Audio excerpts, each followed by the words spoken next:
What's up, guys? What is up? Welcome back to another episode of Deck Talk Podcast. And, guys, man, I've been stoked about this episode ever since there was an open win that just kind of just punched everybody right in the mouth. And I was like, we have got to get our brother Laker Howell on here. And so we finally got it all set up. And I've been stoked, guys, about this. But first things first, we got to take care of a little business. You know, when it's tournament time, the live well is your lifeline. Fish lung floods it with oxygen, silent and strong. No more drowned dreams. From dawn calling to dusk bragging, your haul stays kicking. Anglers crush limits with it. Zero downtime. Just plug it in, power it up. Fish lung is the edge that weighs gold. Snag yours today at fishlung.com. Now, guys, again, we have a heck of an episode, and we've got some stuff that we want to talk to Laker about. But guys, if you don't know, I'm Colin Burnett. And I'm Pappy J, and it's good to be back here in the house. Hey, come on now. Hey, our salute to valor for this week is going to be Staff Sergeant John Rapp. He was in active duty for 6 years, an additional 6 years with Army National Guard. He was staff sergeant. He deployed to Iraq in 2003 and 2004 in the beginning of the war in Mosul, Iraq. He helped train. He was an MP. He helped train the police for corrections in the new Iraqi government. Plus, he helped set up forces for protection for police stations and banks. And when new money was printed and distributed, hey, we just want to thank you, Staff Sergeant John Rapp, for all that you've done and all that you did overseas for us. Because, again, without the men and women that serve this great country that we absolutely live in, we wouldn't be able to do what we do. So thank you from the bottom of my heart. Thank you. Now, guys, I know I've already kind of announced our special guest of the evening, but we got tonight Bassmaster Open winner, Bassmaster EQ winner. So he came in here with a 1-2 punch to punch his ticket into the Bassmaster Classic for 2026 in Knoxville, Tennessee. We got Laker Howell with us, brother. What is up, man? Man, what's going on, y'all? Man, I tell you, how you doing, brother? I am stoked, brother. I'm doing pretty good. I actually just got done fishing today, and I got back right in time to set up my little tripod in my boat. I'm out here in the shop. I backed it in. I'm ready to go now. All right. So, what do you do during the off time? I know during fishing season and stuff in the tournament season, I mean, you drive about as much as what we do as a long haul driver for McKee Foods. And so during the winter or the off season, what do you do for the off season? So I like that question because there's a lot of people that they think, oh, well, they got off season, they get to just chill and fish every day. So November was the last event open. So obviously the opens, they took it a lot longer this year with the EQ. So as soon as that ended, it's still go time because then, by then all your sponsors are still waiting to see what you do for next year. So like if you make the elites, then obviously your deals get so normally you have your sponsor talks done in like October, beginning of November. I didn't have mine done until like I called every one of my people the week of Thanksgiving. Yeah, that's a little later than what's normal, isn't it? Yeah, it's a little later. So like week of Thanksgiving, I'm my in-laws and stuff with my wife, and we're doing all that. And I'm in the middle of calling all that. So we go to Kentucky for her family stuff. So we're up there in Lexington and making those calls, and then we get back, and then got to sell the boat. That's always the goal to get it sold. And that got sold. So I got to clean all my stuff out of that, So then once you get everything out of that, waypoints purged and saved and everything. And then the new boat, I went out to Texas to pick it up at Skeeter. I love going to see those guys. So I went out there to pick a new Skeeter Yamaha up out there. And Drove out, picked it up, fished for a few days, and then came back here in time for Christmas. Right before the week before Christmas, I dropped this boat off to get rigged, and then the day after Christmas, I was at what's it called? The Classic Waters pre-fishing for 5 days. So there really wasn't Man, no there off is season. I no still ain't got my downtime. jerseys done. I got to go do that tomorrow. Yeah, like and that's one thing that you know. I mean, we're definitely no tournament anglers compared to you and your dad and all the guys that are with that's fishing against you. But people think that with being a professional tournament angler, that all it is just going out there and fishing.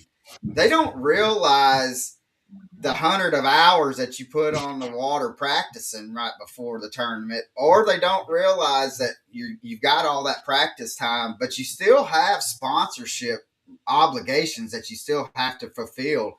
So how do you manage your time during the season to be able to make sure when day one happens, you're ready to go?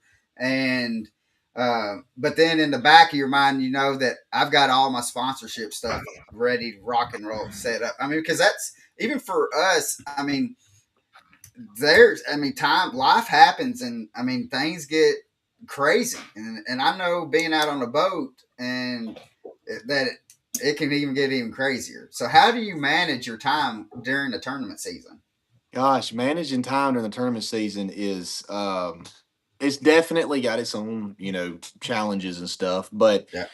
once you do it, so like the first year, I ain't gonna lie, I was a dang all over the place. I'm still all over the place if you ask my buddies, but I mean, I've gotten a lot better as far as time management goes. I think. I mean, I don't know. It's a little bit wishy washy. So like I will say, this is something I'm notorious for as well, and I'm trying to get better at it. So I'm really sorry to anybody watching this that I have not responded to on a text message. Okay, so I suck at text messages like really bad, and like so bad that I've got. I think the last time I saw it, it's like 2093 unread that I have. A lot of that's like. So that sounds really bad. I know. A lot of that's like group chats and stuff. But anyway, so all that. So I'm not great at text, but the rest of it, you call me, I normally answer. But as far as managing the rest of my time and getting everything else together, like where I'm going to stay for tournaments, Yeah. tackle preparation, all that kind of stuff, and then sponsorship stuff. So sponsorship side of stuff, one of the greatest things I ever invested in was my amazing camera guy. So he goes to the tournaments. He works for other people and stuff too, for like little odd and end stuff. But he keeps me in line as far as like what sponsor posts are coming up and that type stuff. So Right. I definitely need him to help me on that type of stuff, and he helps me film the stuff and edit and all that kind of stuff. So that definitely makes life a lot easier. I learned that from my buddy Nordby pretty quick home because he's so Oh, big in social Andrew. media. Yeah, Yeah. so Yeah. he's always had a guy, and he's always been a lot more efficient at stuff like that. So I've noticed just little tidbits of stuff. I'll just watch. Yeah. But anyway, so. Um, yeah, so I mean that doesn't really break it down step by step of how I manage my time. That kind of describes how I manage my time. It's all over the Right. place, but it ends up coming together in the end, Yeah. Right, Yeah. right. So can you walk us through that winning moment at Leech Lake that was going what was going through your head when you knew you had it locked up? So I'd start with this, right? I went up Mhm. there. I went up there. My dad, I'm never gonna let him hear the end of this, okay? Never gonna let him hear the end of it. So it was wise advice. I will say it was wise advice. But I had already booked the room and I'd already paid my entry fee for the tournament. So I had no choice but to go. I was so Right. I get a thumbs up there. Cool. I was All right. so I was so I broke ain't never before seen that that before. tournament. Look, I hit a thumbs up and it does a thumbs up. Anyway, so I was so broke before that tournament that I couldn't even like my camera broke, my GoPro. GoPro's like $300, right? Mm. Yeah. My Oh camera yeah. broke before the tournament. Like I didn't have a camera for like 3 events. I was borrowing cameras from the guys I was rooming with. And so I get to that one And my buddy that I normally borrow the camera from, he wasn't there. He didn't show up because it was the last one in that division. It didn't matter. So I was like, well, Right. crap. So before I got there, went up there. Dad was like, "Man, you might ought to stay back and just guide and make some guaranteed money instead of driving 19 hours up to Minnesota and just trying to make a check." You know what I mean? Because Yeah. all I do is a frog up there. Obviously, that's like I'm not gonna get out there and play with them smallmouth. I don't have enough confidence in it. So um, I figured I could make a decent check. So I just decided, well, shoot, I've already paid everything. So I went up there. I get there first day, shocked myself with 19 something. I'm like, well, shoot, I surely can't top that. That was awesome. Yeah. And then day two, the wind blew like crazy hard, right? So the first day, they didn't let us go. It was the right decision. It was terrible out Right. there. The final day was as bad as the first day, but they really couldn't just end the tournament. So we had to go. And golly, coming back in, I left myself an extra like 20 minutes to get in because I was going so slow getting back. But I came in and there's so many people. I'm one of the last flights. I'm like fourth to last flights. There's like four flights after me. So I'm sitting there on the hot seat and I'm thinking to myself, well, shoot, I was 21st place this morning. There's no way that my little frogfish that I had are going to beat the smallmouth. I mean, there was Yeah. 20 guys ahead of me that caught 20 pounds of smallmouth the day before, right? Yeah. And then one by one, Mhm.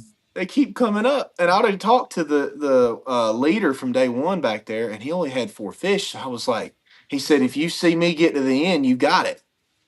And I'm like, well, shoot. I didn't think that was going to happen, but cool. So I sit up there and 30 minutes goes by. I'm still sitting in the hot seat. And I'm like, what the crap? And then I look over there and there's 15 people left and he's looking at the bags and stuff. And we get up about the last 6 and then he looks at me and just nods. And I'm like, there's no way that I just beat smallmouth guys with a Yeah. frog, dude. Yeah. Like, I mean, what? because 99 out of 100, you're getting beat. Every Yeah. time, Oh, yeah. dude. Like, Yeah. Yeah. Yeah. Yeah. you Most you're getting definitely. beat. So yeah. when you talk about like you have to sell your boat and stuff like that, and you're I want to kind of just glance on this because I think it's a very cool what your dad does. Oh, yeah. Um, can you kind of tell everybody? Um, and when you said that you got to set at the end of the year and stuff, you sell your boat and do all that. Can you tell everybody what your dad does for with his boat at the end of each year? Absolutely. So King's Home is a place for abused and neglected women and children in Birmingham, Alabama, right? So they've been changing people's lives forever. I mean, it's an incredible place. Everybody there is so nice. They raise the kids up in the place. They teach them the right values and everything. And then when they're 18, they can either leave or they can stay on and work on the place there, which a lot of them do. But a lot of them go off and have good jobs for which they set up for the future. So anyway, it costs so much to run those houses. Dad's always been a big supporter of theirs, and they had that idea like I think this was the 15th year they just did it. Yeah. But they had that idea where, try to raise money for the homes to be ran with his boat. So they did there's a boat giveaway, right? So for $100 ticket, right? $100. I mean, everybody's got $100 that you're gonna blow on, Right. a Whatever. dinner or a Yeah. subscription or something, right? Well, $100 tax deductible goes right to King's Home, helps the kids, buys them clothes, milk, whatever it buys them. It runs the houses. And at the end of it, you can walk away with his boat. I mean, the last 3 years in a row, somebody's only bought one ticket and won the thing. This past year, That's they had crazy. it was incredible. They had over 6,000 tickets sold. So I mean, it's just an incredible thing. They have and if you're in the Alabama area and you want to come out to it, I mean, it's a really cool thing. Every year they do it. They have a kids fishing rodeo that I'm normally there for to help with. They have all the fishing teams come out and do everything, but super easy thing. Kingshome.com/Randy Howell. You can start buying your tickets right now. I mean, it's incredible. The boat's Right. just it's loaded out. It comes as is. You can keep the wrap on it if you want to, Yeah. I mean, and then I mean, if you want to look and see what the next boat is, he already has videos and pictures of the next boat. If I'm thinking correctly. Well, shoot, it's right here. There it is. Ooh, look at that. Beautiful, Yeah, beautiful right there. And That but old Ranger. so I wanted to when you said that it popped into my and I knew um, that it was near and dear to the family with him doing that, and so I was like, I've got to ask, just at least let you talk about it for a second. So, Yeah, that was a um, good one, man. I appreciate it. so uh, with the big win in the elite qualifier on Wheeler, how did you take that one home on the that one home? Sorry, taking that one on your home waters, especially with your dad's history there. How did that feel? With I mean, because what Wheeler and like Gunnersville is kind of like your home area, though, isn't it? Yeah, so It's Wheeler, like I fished the lower end of Gunnersville a good bit, so right below the dam. I mean, it's right there, mhm. right? So, this is. I'll give you a cool story, right? So that whole week, so we get there, we're staying. I mean, that's the best setup, dude. Like, if y'all have never been, or if anybody watches never been, and like the lake is all right. Okay, Wheeler's all right. However, they've got it set up around that area right there in the zone we stayed and everything went out of in Decatur it's set up for fishermen. Man, they've got a dang Yeah, home two it's suites right nice. there.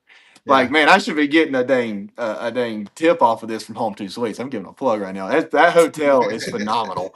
All yeah, right, so it's right on the water. I can walk out of the hotel. They have boat parking on the side of it. And then I drive 100 yards through a gravel lot and I pop right onto the dang 10-lane boat ramp that we go out of. And then the yeah, weigh in is in. I could watch the weigh in from the room I was staying in. So yeah. wow. it Because was the that most perfect setup ever. it Right. So and we it do what? we we went and done some media work when the elites were there 2 years ago, and I tell you that was the hottest tournament that I have ever had to do any kind of media. And I don't know how the fish stayed alive, Yeah. and two how they did not have any anglers get sick or anything like that because it was Blazing. 98 plus without the heat index, and then you know how it is on the water with it reflecting back. I mean, if it's 98 outside, I mean that boat deck is probably 120 easily. Yeah, So it's rough, dude. It's like a dang, it's like a hot box. It just cooks you on the top of the boat, man. It yeah, just fries you. But yeah, so y'all seen it. So you know what I'm talking about then. It's it is, incredible, isn't and it? it's nice. It's set up for, I mean, and it's real easy access, even for the boaters to be able to move around, get in and get out of the. And I mean, I thought it was probably one of the best boat ramps and stuff facilities that we've been to go do media for either Bass or for the Bass Pro Tour or Yeah. MLF. And so I really enjoy when they have a tournament on Wheeler to go down there just because it is easy to kind of walk around and be able to even talk to y'all when y'all get in there. And so Yeah. it's a great place. It definitely is. Yeah, So it was an incredible setup. So then, we get there, stay in that nice room all week. Me and my travel partner Andrew Banky, we run together all over the place, and we're sitting. So I bring my Xbox. All right, so I'm a nerd. Okay, I do play Xbox. Right, so I know that's not helping my So, cause for so being what do you play? 24 with long hair and I live scope. Right, that's not helping. So, What do you play? right. So, what do you say? What do you play? Oh my God, I play Fortnite. I ain't gonna lie about Okay. it. Well, I'm not going to try. I don't mean to cut you off. But we played over there, and when I got deployed over in Afghanistan, we hooked up all of our. We was in Chews, right, and Yeah. all the Chews like one big. It's one big building, but cut off, and we would Ethernet every Xbox because all of us soldiers there were 6 soldiers in each chew, and we would play Call of Duty is what we would play while we was over there, and I mean it was pretty fun. But anyways, I'm sorry, I just want to tell you So I play Call of Duty too. I don't play it as much anymore just because of how addicted I am to Fortnite now. But right, right, um yeah, but anyway, so I bring my Xbox because obviously you gotta have that for the right, week, right? yeah. yeah, oh So yeah, get off the That's water it. every day, and I'd come back. And I got the premium Wi-Fi, $5 a day at the hotel room, man. I was living large. All right. So premium Wi-Fi, we've got YouTube. I mean, what more do you need? So Right. we got all the fishing shows. So we're sitting there scrolling through Wheeler stuff because me and Banky, I mean, dude, aside from the first day, I pulled up to a couple stretches the first day and I caught like 3 bass, right? So, first day of practice, I was like, all right, deem this as a simple success. I'm going to be all right. So, I thought maybe I could catch a decent limit, do good, make a check, all that. So, we get back to the room after the first night. And we're like, well, shoot, let's start looking up videos, right? So, we start looking up videos for Wheeler Lake. That's what you type in. So everything pops up. We're watching all these videos and stuff. Well, we see a bunch of good ones, whatever. We go to bed. Next night, same thing. Come back, watch videos, learn stuff. Didn't learn a ton, but we learned something. We thought we did. Then the final day, night before the cutoff, right? Night before the cutoff, we're laying in there, watching videos, and pops up Randy Howell, 1998, Lake Wheeler, full episode, right? So we watched the full episode. And I'm sitting there watching this thing at 9:30 at night because we get to stay up. We get to wake up late the next day and go to breakfast. It's great. I love the off day. So I text my dad. I'm like, "You're never gonna guess what I'm watching right now." And he texts back, "What?" And I told him what I was watching. I'm watching you win the Wheeler in '98. I said, "I'm gonna go win this thing for you this week," right? So I texted him that. He's like, "Man, that would be so cool in Jesus' name. Let's make it happen." All that kind of stuff. So we watched the whole thing, and I will say I got to see a side of him when he was younger on that show. He was he still is, but I mean back in the day, man, he was hungry to win that tournament. I ain't ever seen somebody so determined. He was out there every cast he'd make on camera, all he'd be saying is I want to win bad. Bad. I want to win.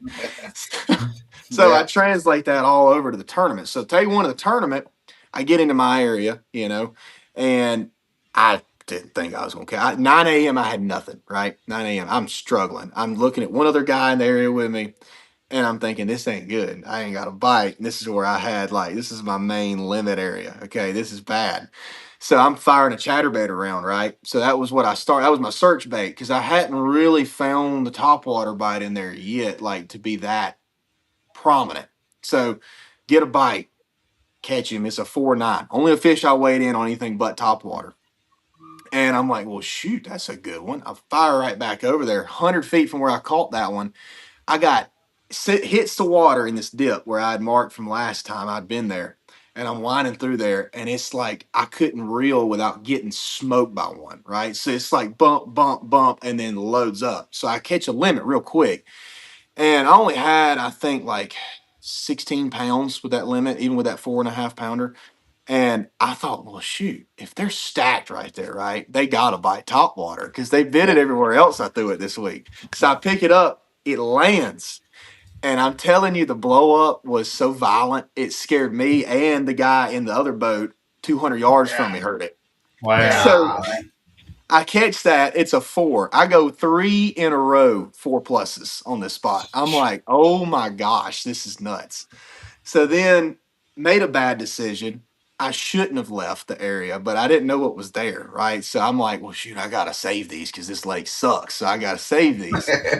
So I leave. Obviously, somebody else is going to fish it. Anyway, come back in that day. I had 21 something, and I'm like, well, shoot, I'm in second. That's a pretty good deal. Now Matt Adams was catching smallmouth up at the dam, right? So Right. that's the deal that's how normally it gets one. That's how I expected it to get one, really. Um, so then day two, I go out and I kind of figured out that other people had definitely touched it. So I'm like, well, shoot, I'm an early number today. I just won't leave. I just sit there, right? Right. So I run back. This is the other cool part of the story. I'd never done this in a tournament before. I probably won't ever do it again. And if I do, I know I'm on them. So I sitting there and I catch I think right off the bat that morning sitting there, I caught 18 pounds, right? So I've got a good limit. And then the camera boat is sitting over there. So Tucker Smith was the camera boat driver. So he's sitting over there hanging out and watching all these blow ups happen, freaking out with me. It's so fun. So him and the camera guy are half asleep because I ain't had a bite in an hour, dude. I ain't moved. I'm making the same cast. It's like watching paint dry. So I know they're bored. So I'm sitting there working my little walking boss along, and it's just clicking, clicking, clicking. And I've been making the same 10 casts over and over again for an hour. And I had a bite. I'm like, crap, this ain't good. I might need to move. These thoughts start hitting. And out of nowhere, Moby Dick jumps out of the water head and tail for this freaking walking ball. Scared me and them equally as bad. It was a 6-pounder. It was the big one of the tournament. And dude, when I grab it and got it in the boat, because I know it wasn't hooked good. When I grabbed it and got it in the boat, it had one treble on the outside of its mouth on the back hook, barely stuck by the skin. I took my fingers and popped it, and it popped off. That close to not, you know what I mean? Yeah. So all that gets through, and I'm like, well, shoot, I've got 22 and a half pounds right now. I need to do something else, whatever. And there's other boats, watching, kind of waiting, I can tell. So I'm like, well, I'm not leaving. So I just keep casting. I catch 3 more high 4s after I culled through some high 3s. Right. And I'm like, well, crap, I got 25 now. I think I can win. I don't want to burn this place to the ground. So I actually took the walking balls, right, in the tournament, and I bent the hooks in so I wouldn't hook them like I do in practice, just to see how many bites I could get. I got 7 more bites after that. And every one of them, like when they blow it up, I'd be hoping nobody was watching because I'm like, I know somebody's going to try to come over here. I've been sitting here all day making people mad. I got to just keep casting and not let them see it. So they'd blow it up, and I'd click my button and be like, please just let go of it, dude. Yeah. So on your top water setup, like, what do you use for your top water, as in like the rod, reel, and line that you will use for your top water setup? So that whole tournament, I was throwing. Actually, it was my dad's rod. It's the 7.4. It's a 7.4. It's actually called a big topwater rod. It's a medium heavy, but it's a longer rod with a shorter butt on it, right? So that longer rod I could cast that thing a mile, especially with that Tatula on there. So I had a Tatula, and I was throwing 55-pound samurai braid, and that braid. I know I'm plugging sponsors right now, but I'll be honest. If I wasn't sponsored, I'd still be buying them for real. Because, I mean, the braid itself is such a key factor to it in my book, because when I'm casting that thing, I want to get it as far from the boat as I possibly can, right? Yeah. So I'd bomb that thing out of sight, and then you'd work it back. So that 55-pound 8-strand is like the size of 30 that anybody else has. It's really, really fine, and it's really strong. So never got to worry about breaking off. So that's my setup. And then the reel I'm using, I always throw a fast reel with anything topwater, 8-to-1, so you can hook them and catch up, because a lot of times they'll come right at you when they get it, Yeah.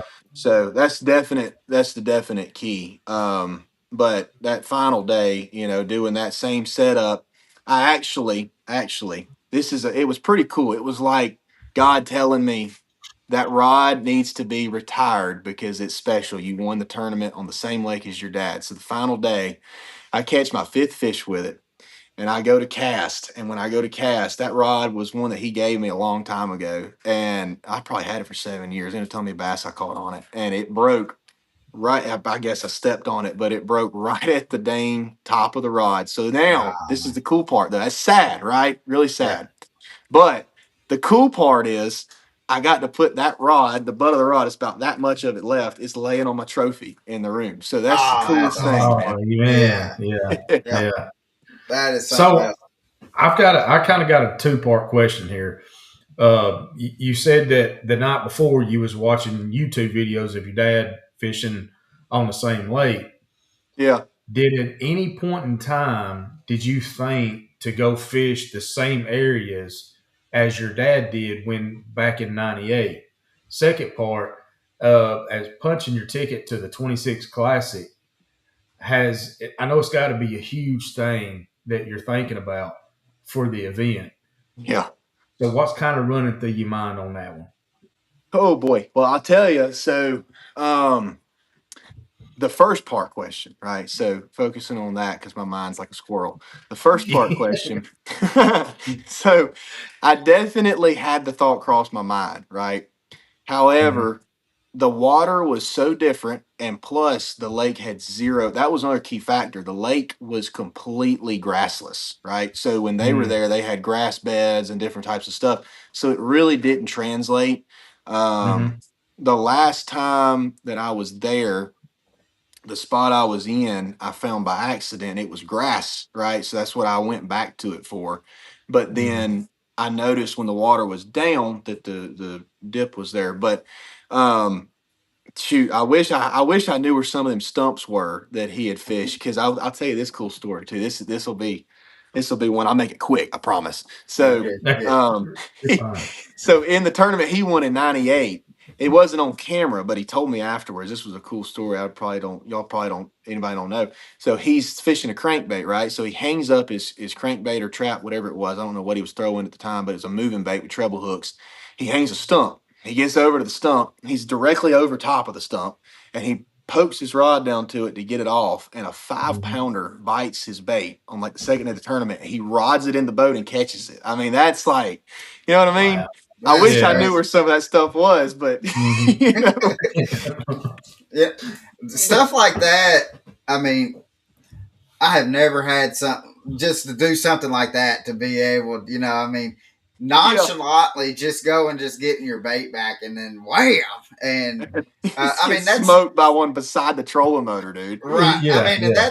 that's stuff. It's like Edwin Evers, going and catching those 60 out of that little pocket for the red Yeah, crest.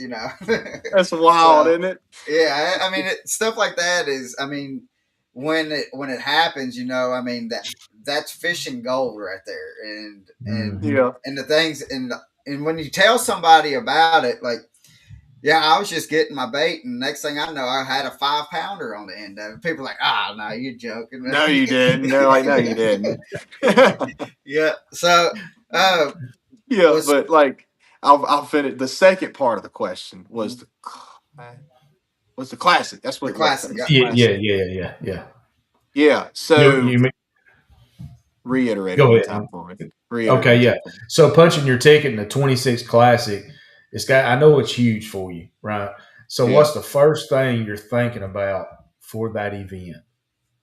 What's The going through first your thing mind? I'm thinking about, I mean, the first thing I'd probably think about would be just knowing that, gosh, that my dad's walked 16 of those classics. And this is something else that's cool. We were figuring this out the other day. So obviously, I don't remember all of them, right? Hmm. However, this will be my 25th straight classic without missing since I've been alive. I'm Wow. 24 and I was at the very first one when I was there. So this will be my 25th one that I'm going to be attending. And I actually get to fish it. So, just knowing that I've been at the classic, because of my dad that many times. And Hmm. now I'm going to actually be there, to be a part of it, walk the stage. I don't know what I'm going to do when the Yeah. dang, the curtains I, come back, dude. I t- Like, I'm going to try to look cool and be excited, but I'm going to be like peeing myself, man. yeah. Well, see, we're gonna be right there in the media section, right there where the boat will come out, and Yeah. Yeah, so you're gonna be hearing us hollering and hooting at you, and that'll be so great. we're gonna be cheering you on for sure. And but I'll just say this. Go ahead. 1 second. Can y'all give me 1 second? My Yeah, phone is on 10%. I'm gonna grab a yeah. charger. Give me literally 1 second. You're good. You're Yeah. good. No. You're good. No. Absolutely. So Oh, yeah, he's I mean, sitting in the boat too. he's just chilling in the boat. He said he just came in sideways, backed it in, and set up a tripod.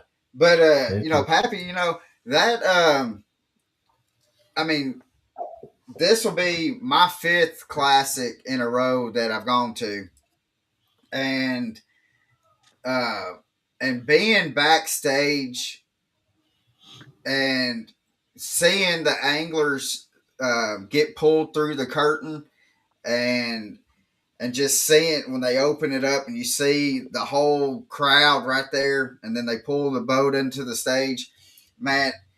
I get chill bumps, and I'm not even fishing the thing. I mean, I Mhm. could let. I mean, I couldn't imagine being in the boat, and them pulling you in.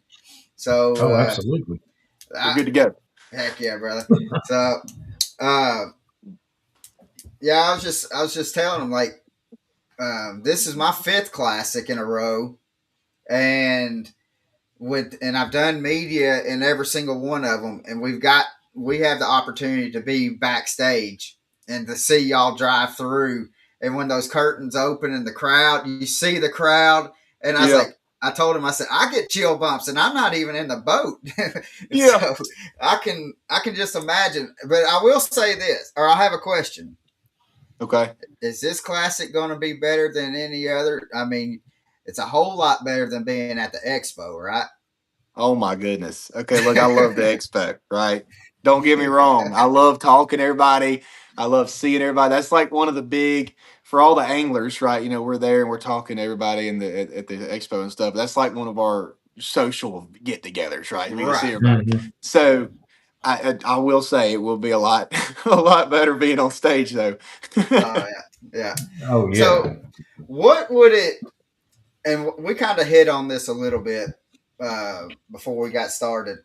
What would it mean to you and your dad if you're able to pull out the W and hold up that Ray Scott trophy and become the second father son duo to ever win the Bassmaster Classic? All right, look. I'm just gonna give y'all some specs in me real quick. I'm 6'5" and I'm Oh, he's 232 massive. pounds. He's So have you ever seen somebody that tall do a backflip? no. uh, We are we going to see it? Now my dad is 52, right? He's agile, but he's never done a backflip either. But I bet if I win, we could do a double backflip. I that guarantee would it. be Hey, awesome. hey, That would Pappy, be awesome. Pappy, you heard it right here. I heard it. Uh, Yep. we're going to make sure that that happens. If that happens and that confetti's blowing and that Ray Scott trophy's up above his head, we're going to be saying we're going to be starting to chant Backflip. backflips. Yeah, Backflip. backflips. So, so So yeah, Absolutely. but yeah, I mean, on a real note, it really will be an absolute. I mean, dream come true wouldn't even be the right statement for it. It would right, be a genuine miracle that just only God could do. I can't even imagine. I can't even imagine that, dude. yeah, Like going up on. I mean, that's obviously the goal, right? You know, going to the classic, you Mhm. want to win. That's the whole reason you're there. You're not there to just make a check or make an appearance. You want to win, right? So, gosh, having two of them trophies in the house, man. man, yeah. Shoot.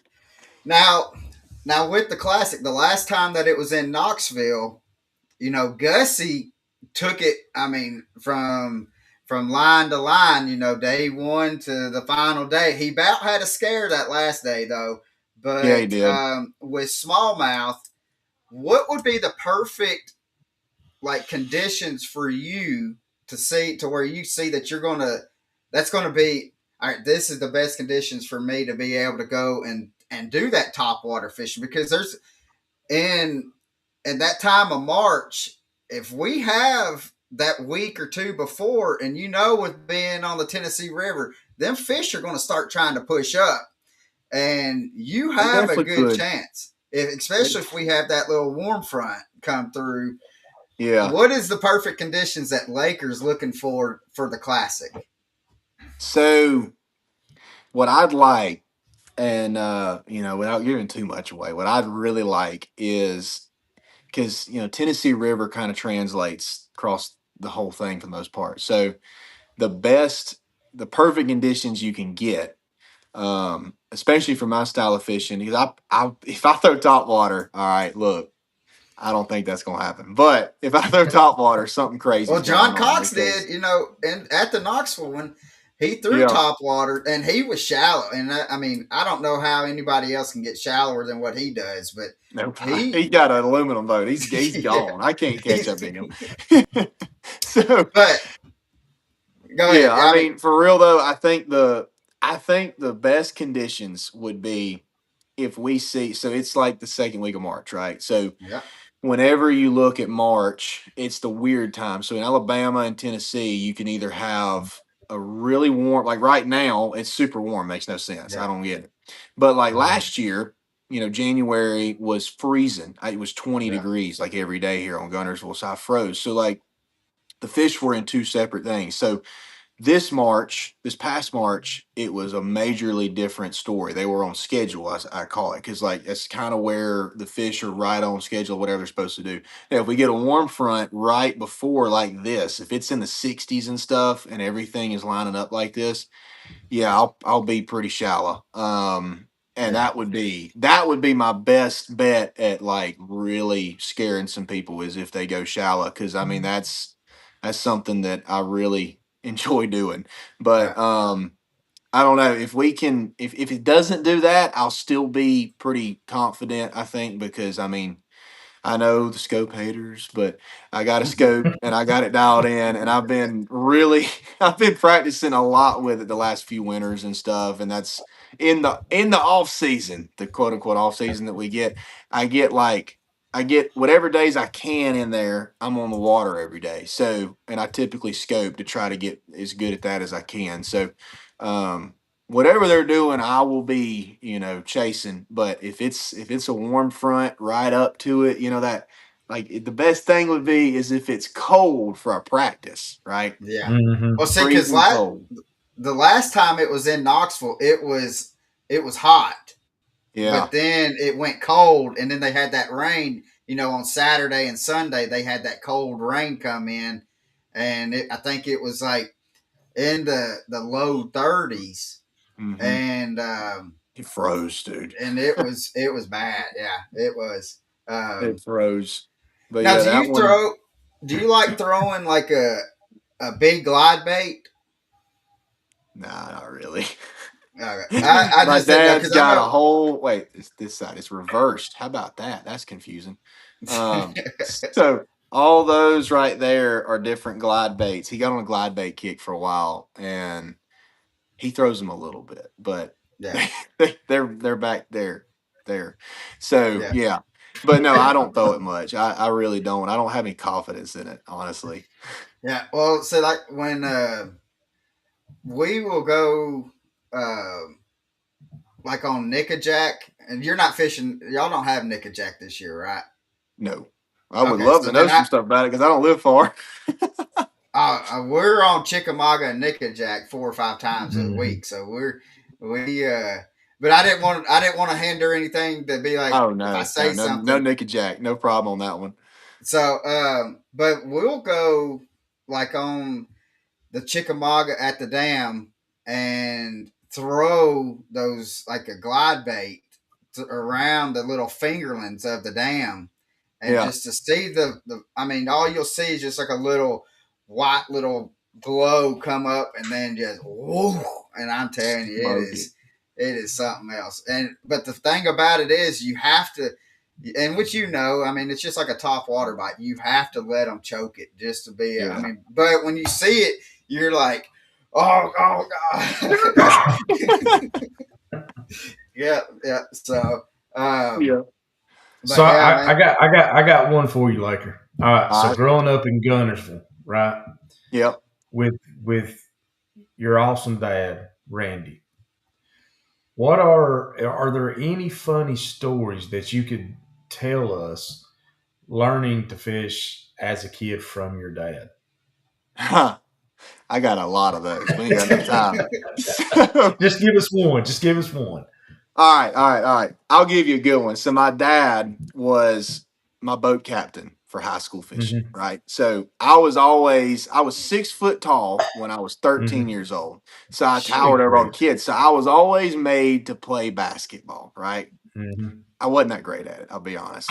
Um, but nevertheless, I had to play a sport. So Right. my freshman year of high school, I was homeschooled, right? So that's another important Mhm. part. I was homeschooled my whole life, right? So then I know I turned out halfway normal, I guess. I'm supposed to be weird because I'm homeschooled. So the the Tebow bill got passed my freshman year of high school. So at the end of that, I was like begging them. I'm like, Mom, Dad, I got to fish on the team at Guntersville. They said I can, right? So I'd already planned this out. Now I was the new kid.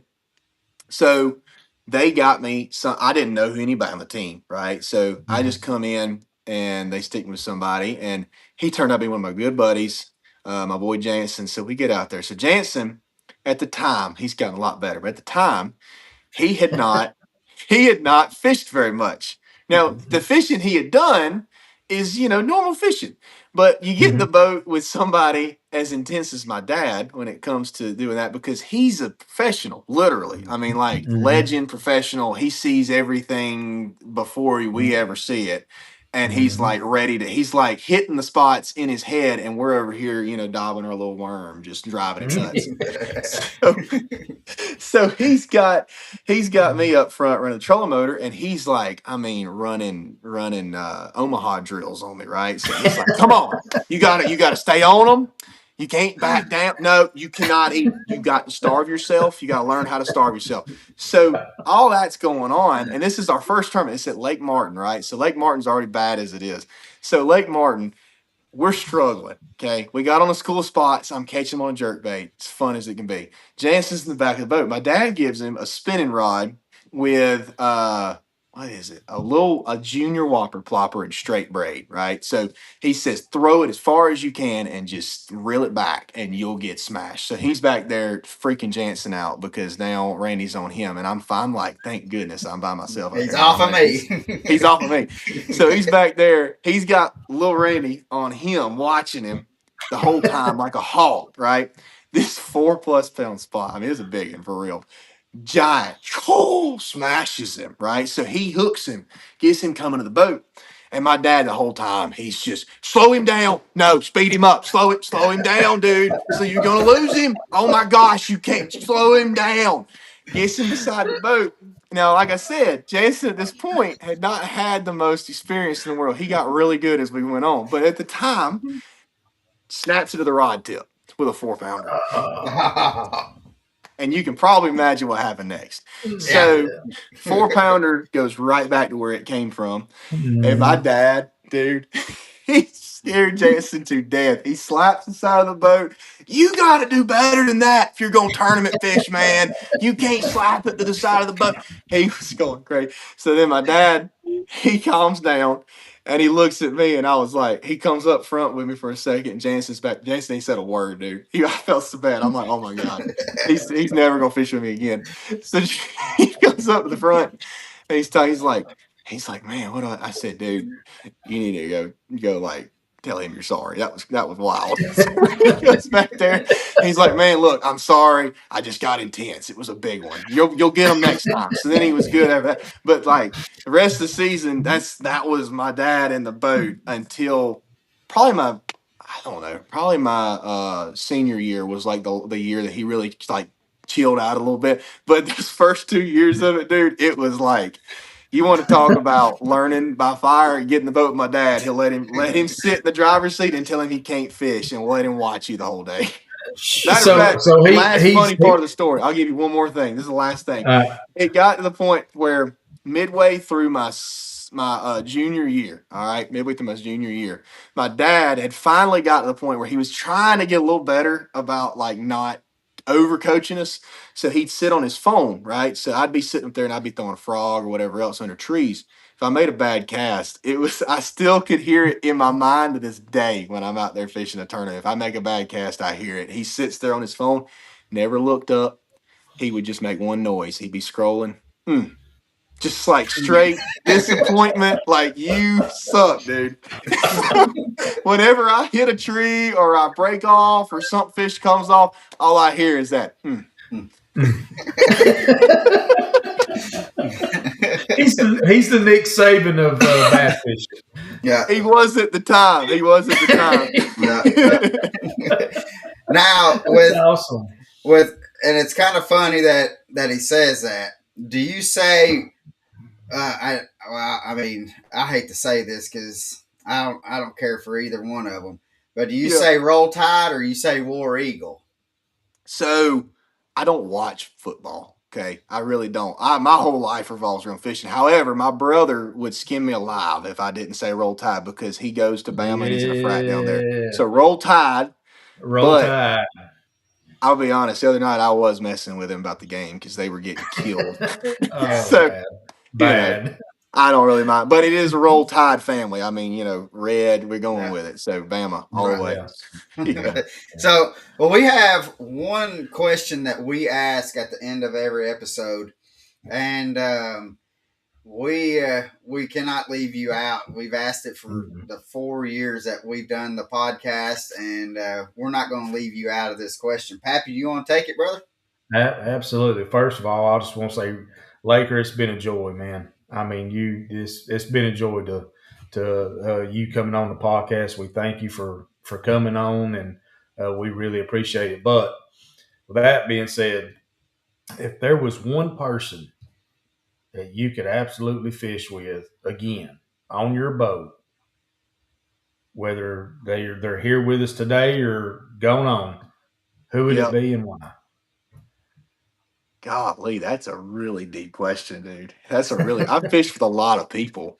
Gosh. That I could fish with again. So I'm not fishing with them currently, right? You could. It could be a current person, or it could be Current, anybody. Anybody in the world. anybody. They could still be living or have passed on. It doesn't Yeah. matter. There's no wrong answer or anything like that. We Mm-mm. just want to. That's So just I know I'm putting more thought into this than most people probably do, but now I don't know if he remembers it or not. I hope he does because I won't ever forget it. I got to fish it was a private lake. I will say it was a private lake, but it was one of the most memorable, just cool experiences getting to fish with Rick Clunn. And I was Oh younger. I wow. was like, I don't know how old I was. I was probably 16. We were at this place in Texas, and he was staying there in his camper. We were staying in a camper and stuff. It was a really nice man's place, nice private lake and stuff. And he was real specific about when you go fishing and stuff. So we had to wait to go in together and stuff. So whenever I would go out there, Rick would be practicing for the tournament and stuff. Well, when he'd come back in the evenings, he'd watch me fish. He'd fish off the bank a little bit and stuff, catch some just to like wind down. But I got to fish with him, frog fish with him on that place. And dude, I just got to tell you, it was so cool to be in the boat with some because no matter how like I'm at that point and still at this point compared to him, I'm nobody, right? So he's the legend, the best there ever be yeah, at fishing, right? And he gets in the boat with me, completely like the most humble person I've been in the boat with in my life. He gets in the boat with me and the first thing he asked me is what are you doing? How do you do this? Like he's never thrown acting like he's never thrown a frog to get me to show him stuff. So it was really cool because like he just wanted to learn. Like that's Yeah. fishing in a person, I feel like is him, right? Because if you ever go a day where you think you know everything in fishing, you ought to quit fishing right yeah. then, Just get right? out of it. So he gets out there with me, and dude, like to keep the story short, I mean, I catch one, right?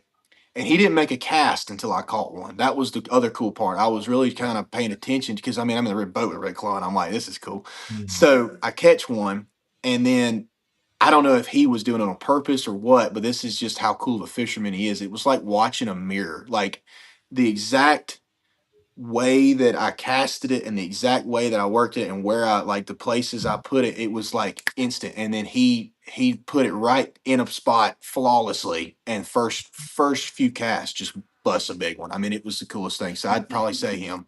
Yeah. I That's a mean, good not too one. many people can say, I taught Rick Cluns that Yeah. I didn't teach him nothing. He just made me feel like I did. I definitely did. He knows Yeah. how to throw a frog better than anybody. Oh But yeah, Oh, he yeah. does. And I mean, because you hit the nail on the head. Like you don't have the career that he's had nobody without does. going through that mindset of every time I'm out, it doesn't matter who I have on the boat. Hmm. I'm trying to learn something, and if I can pick up something from whoever I'm in the boat with, that that something may get me a win or put me in and where I'm getting a check just because I'm paying attention to what they're doing. And Yeah. so, I mean, you hit the nail on the head.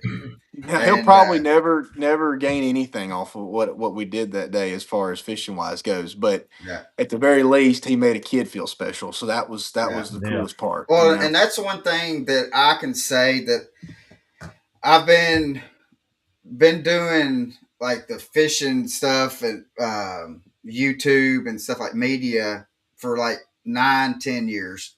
And Yeah. one thing about that I really love about the fishing community is if y'all see, especially a kid, if you see a kid that's at the boat ramp or something like that, that there's not a chance that y'all are going to walk past that kid and not say nothing to that kid. Mm-hmm. And the whole fishing community, and it doesn't matter because you know just as well as we do, 5 minutes with that kid can make that kid's life. Yep. And that's one thing that I really love. I've been to sporting events, to baseball, football, hockey, you name it. I've been to it, and I've been fortunate enough to be able to get autographs and be able to talk to different professional athletes. But there's nothing like the fishing family and the fishing industry about. There's not an angler that, if they're especially a little kid, that will not stop and say, hey, fist bump, take a picture, and that kid's day is made. And so 100%, dude. 100%. So well, Laker, we're fixing to wrap this up, but if you could stay on just for a second after, I got a question for you that I want to ask off the guys, thank you Secret again. question, guys. You don't get to hear it. Sorry. Yeah. So thank you guys for watching. We again, we couldn't do what we do if it was not for y'all. I mean, we made that jump from 121st in sporting podcast to 87 this past year. We could not do it if it was not for y'all hitting that like and sharing and watching two ugly guys have a special guest on a podcast every week. So we want to say thank you. Next week, though, we have another special guest. We have Lucas Black coming on. And I love Lucas, man. That's my boy. It's going to be one heck of a show, and so you do not want to miss it. A lot of people may recognize him from other parts besides fishing, and but we'll get into that. Make sure you're watching, and we hope that you have a blessed day. And Laker Also, brother, man, thank you, Colin. Also, don't forget we'll start the new episode. So, we're going to be starting.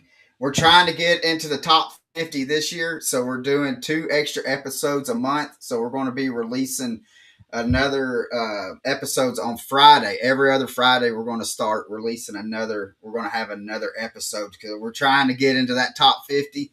And but guys, thank you again. Hope y'all have a blessed day, and we will see you next week.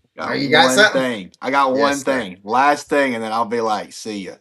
Lucas, I got a thing for everybody to listen in for. Ask him when y'all get him on the show. We room together a decent bit. Ask him about breakfast at what lake was that? Ask him about going to breakfast every morning at whatever lake with Laker and Ethan. Just ask him about it. Ask him what all the stupid food we get. He's gonna have some funny stuff to say about that. I guarantee it. All right, I'm writing it down right now. So